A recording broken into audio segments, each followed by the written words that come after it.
Andrei, a gente quando faz uma reportagem desse tipo, como a Adriana acabou de fazer, a gente parte de alguns pressupostos, né?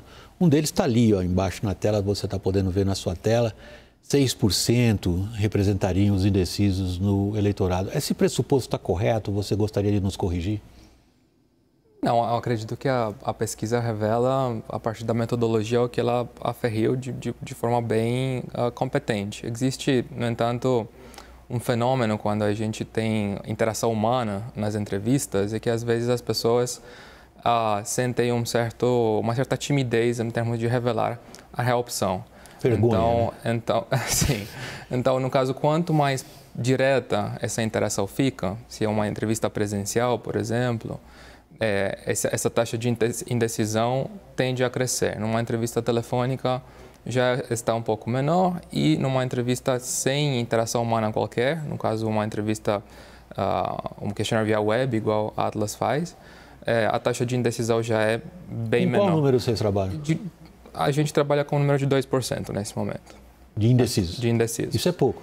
É muito pouco, esse 6 é muito pouco também. Então, independente da pesquisa que a gente pega, a gente está falando sobre o mínimo histórico em termos de indecisos hoje, né? Por que existem tão poucos indecisos? Bom, primeiro porque os candidatos são muito conhecidos, tanto o Lula quanto o Bolsonaro foram presidentes, então não tem mais nenhum mistério sobre quais são os atributos deles. A rejeição a figura de cada um também está muito cristalizada. E não existe um caminho viável, eu diria, para uma terceira via, onde o eleitor possa dizer eu ainda estou pensando, porque talvez o meu voto vai poder fazer alguma diferença em termos de termos um segundo turno diferente. Nesse momento, é muito difícil pensar num cenário onde o segundo turno se daria sem o Bolsonaro e sem o Lula. Então, tudo está antecipado. O segundo turno está muito antecipado na cabeça do eleitor e, por conta disso, também o processo de escolha. O processo de escolha, muitas vezes, é quem que eu rejeito menos. Tanto é grande, né, a intensidade da rejeição ao Bolsonaro e ao Lula, que ela modera, se você não for gostar dos dois, tem um que você vai desgostar menos, vamos dizer. E aí essa indecisão fica muito limitada por conta desse fenômeno. Pergunta subjetiva ao Creomar e ao Alex. Surpresos com isso? Com a baixa... Surpresos com o número de indecisos ou não? Não, porque eu acredito que o André descreveu é uma sensação que eu também tenho. Quer dizer, não é a corrida política de 89 que a gente lembra que tinha um monte que você vai para segundo turno ali, lembrar que o Lula foi para o segundo turno assim, raspando, né? Não, isso aqui está cristalizado desde zero de jogo e com figuras muito conhecidas. Então, eu não tenho... Quando falou 2% me pareceu muito baixo, mas 6% também não é uma coisa que pareça que, se forem para um lado ou para o outro, vão fazer uma diferença enorme. Avaler os números das pesquisas, por exemplo, mesmo que esses 6% decidissem ir para o Bolsonaro neste momento, não evitaria o segundo turno e o Lula ainda venceria no primeiro. O segundo é uma outra história. Eu vou passar essa pergunta por ele, mas queria ouvir essa pergunta subjetiva e pessoal ao Creomar também. Creomar. William, não causa nenhum tipo de surpresa, né? Porque essa me parece ser, e aqui, Alex, eu vou aproveitar o seu exemplo e vou me apropriar dele. Eu creio que, diferentemente de uma série de outras eleições, sobretudo de 93 para cá, esse é o primeiro momento da história dessa nova República Brasileira em que nós temos frente a frente dois políticos que, cada um a seu estilo e em determinados grupos, são muito populares. Então, isso acaba fazendo com que nós tenhamos um nível de cristalização de escolhas muito alto e um número de indecisos, por consequência, muito baixo, né? Eu não vou entrar na seara da estatística, eu vou deixar isso com o Andrei e com o Alex, que são as pessoas mais habilitadas para lidarem com os números, mas, em determinado sentido, não causa nenhum tipo de surpresa, não, William. Andrei, pelo que vocês descrevem, esse volume de indecisos não decidem a eleição. Mas vamos fazer um exercício intelectual. O que eventualmente os faria pender para um lado ou para o outro? Que poderia mudar a dinâmica da eleição? Exatamente. Bom, me parece que a confrontação direta durante a campanha entre os dois candidatos. A gente já teve um exemplo de um debate onde vimos algum impacto relevante, me parece. Então, existiu, depois do debate, uma continuação dessa tendência de acirramento na margem da distância entre os candidatos, muito em decorrência da conversão de alguns votos do Lula para Ciro e Simone Tebet. Então, não é necessariamente que o Bolsonaro ganhou os votos de Lula, mas estimulando essa dúvida na cabeça do eleitor sobre corrupção, sobre os escândalos do passado. Por exemplo, aqueles eleitores que votaram no Ciro Gomes no primeiro turno da eleição de 2018 e que tinham já feito um movimento estratégico para o Lula, alguns deles estão repensando hoje essa escolha de forma consciente ou inconsciente e estão voltando para o Ciro. Mas se trata de tendências muito, vamos dizer, tímidas, né? E a dúvida, como tinha falado antes, será que ainda dá tempo para que o Bolsonaro recupere essa distância? Essa previsão você não quis fazer.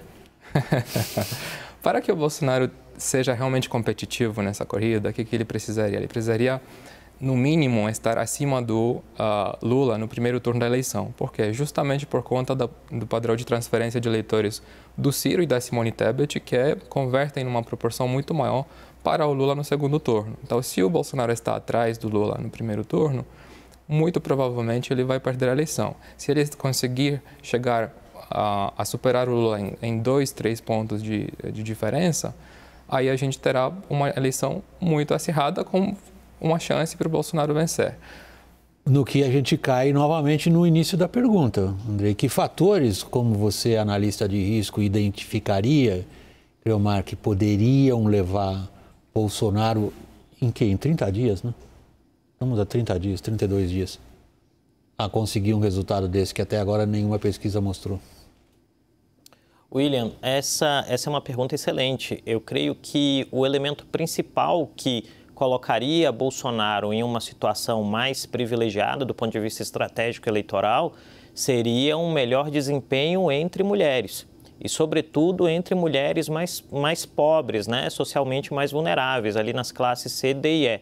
Me parece até aqui que esse é o grande calcanhar de Aquiles da campanha do presidente da República. E isto me parece que tem sido visto por esse núcleo, mas essa ação tem sido muito focalizada em um subgrupo específico desse complexo eleitoral, que é o eleitorado evangélico. O presidente Bolsonaro não tem se furtado de se utilizar da primeira-dama e de outras mulheres que tiveram relevância nesse seu governo até aqui, na sua plataforma política, para fazer essa aproximação, mas me parece, pelo ritmo de crescimento até aqui, que só isso não basta. O presidente precisa construir um diálogo para transmitir uma mensagem que convence esse eleitorado, e aí a gente pode, através de métrica, a gente tem que 40% desse eleitorado feminino não tem uma escolha tão firme assim, no sentido das convicções eleitorais, e pode mexer de um lado para o outro.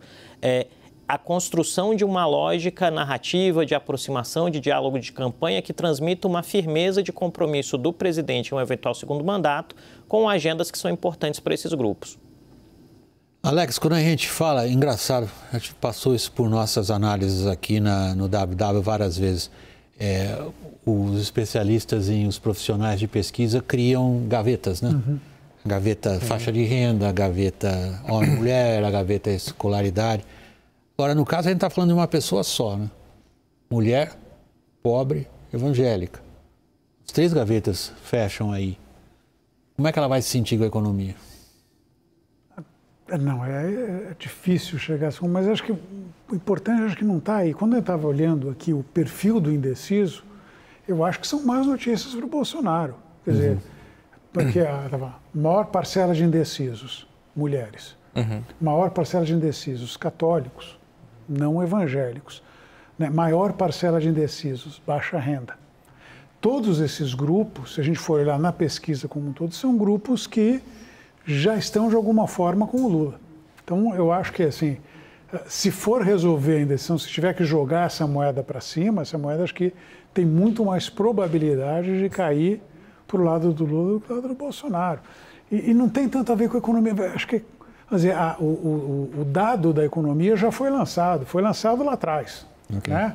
As coisas agora não tem muito mais que o presidente possa fazer. Como, aliás, também não tem muito mais que ele possa fazer, por exemplo, para essa altura do campeonato convencer o eleitorado feminino, que imagina, ele sempre favoreceu as teses que são caras ao eleitorado feminino.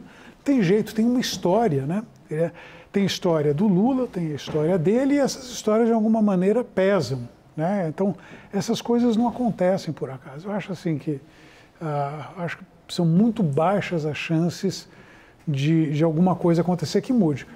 Onde eu poderia assim, ser surpreendido? A gente está trabalhando, por exemplo, com o cenário de alguma desaceleração da economia nessa segunda metade do ano. E se não? Né? E se de repente você continua e vai gerar ali mais, não 500, 600 mil postos de trabalho, mas 1 milhão de postos de trabalho por mês. E se mudar essa configuração de commodities, despencar o preço da comida. Aí você pode, aquele feel good factor pode ajudar em alguma medida. Mas a chance, vamos falar, é uma chance muito reduzida, né? Uma ótima pauta. Se fosse indicar uma gaveta mais óbvia para a gente procurar esses eleitores, eu olharia para eleitores que já votaram no Bolsonaro na eleição de 2018 e que hoje em dia não declaram voto nele. Se trata aí de uma parcela de, no mínimo, 10% do eleitorado que votou nele já no primeiro turno de 2018 e hoje em dia ou declara voto no Lula, ou se declara indeciso, voto branco nulo, ou declara voto num outro candidato. Uma vez que esses eleitores já escolheram o Bolsonaro, né, é difícil decidir de forma definitiva de que eles não poderão escolher Lula mais uma vez. Né? Então aí passa por uma lógica de comunicação política, uma lógica de campanha, ele buscar entender como, a partir de qual retórica, de quais elementos, ele pode estimular esse retorno. Né?